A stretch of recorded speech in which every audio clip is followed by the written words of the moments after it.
halkani waa magaalada Cadaadin ee xarunta meel gaarka ah ee dowlad goboleedka Galmudug waa maalinkii ugu dambeysay ee sanadka 2017 dadka ku nool magaalada Cadaadin ee xarunta meel gaarka ah ee Galmudug ayaa telefishinka caalamiga ah ee Somali Cable waxa ay la wadaageen dhacdooyinkii ugu cajiibsanaa ee sanadka ay la kulmeen waxyaabaha ila fantaasigsana wixii ila soo maray waxay ka mid ahayd magaaladan Cadaado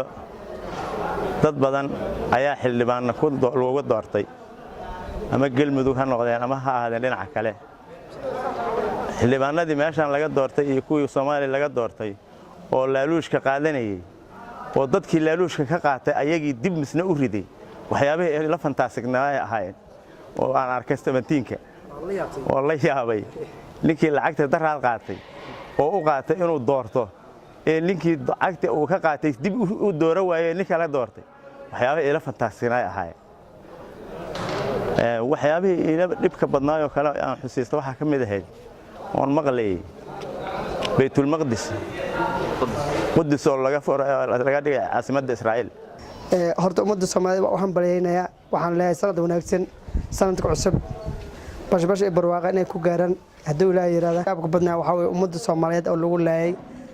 qaraxay sooba oo lagu leeyay waxay ugu yaab badnaa waxaas ay hayaan marka waxaan leeyahay kuwaas janay farduus Ilaahay ka waraabsho ummaddan waxaan leeyahay bashbash ee barwaaqo sanadkiis Ilaahay noo gaarsiyo alxamdulillah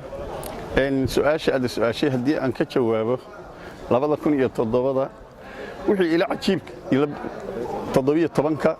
waxa ila cajiib badnaa Cadaado oo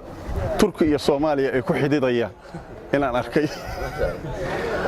waxaan aad ugu farxay maalinkii shanta madaxweyne goboleed iyo madaxweynaha gacanta isaastaan u jeedana waan ku farxay magacaygu waa Caruso Macalin Maxamed haddii aan u soo dhaadhaco barnaamijka waxyaalihii 2017 iigu daraa waxay ahayd dawladda Soomaaliya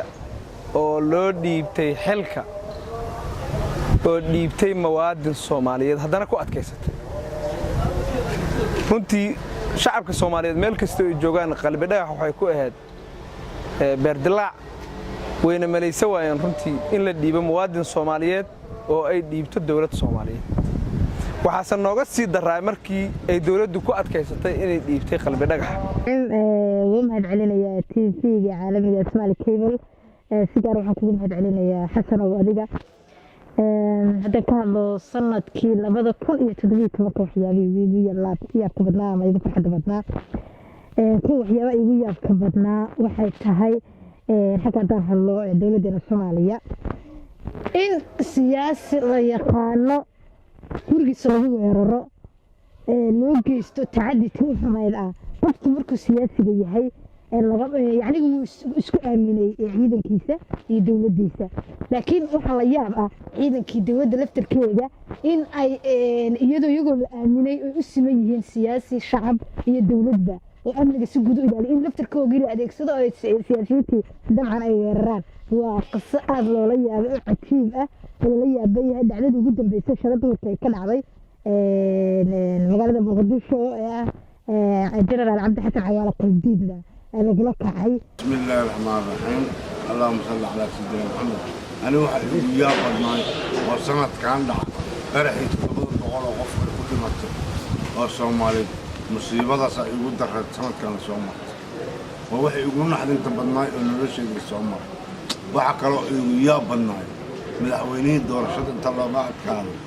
نحبلوا تجوا يستحبلوا تبعد أنت صلاة من الحوينين ربع من الحوينين للدور تلاقيه taasna way ugu yaab badnay waa xagee meeshaas waa Cadaado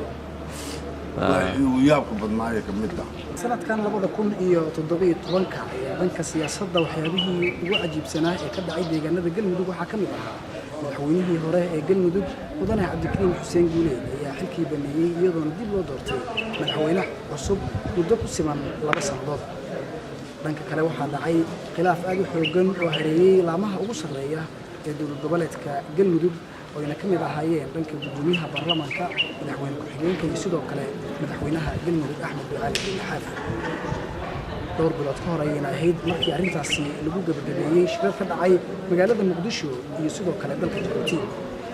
sidoo kale waxaa qayb ka ahaa waxyaabihii ugu cajiibsanaa ee dhanka siyaasadda heshiiskii taariikhiga ahaa ee dhex maray madaxda ahlu sunno ugu sarraysa iyo sidoo kale dowlad goboleedka galmudug xasan maxamed cismaan Somali Cable TV magaalada Cadaado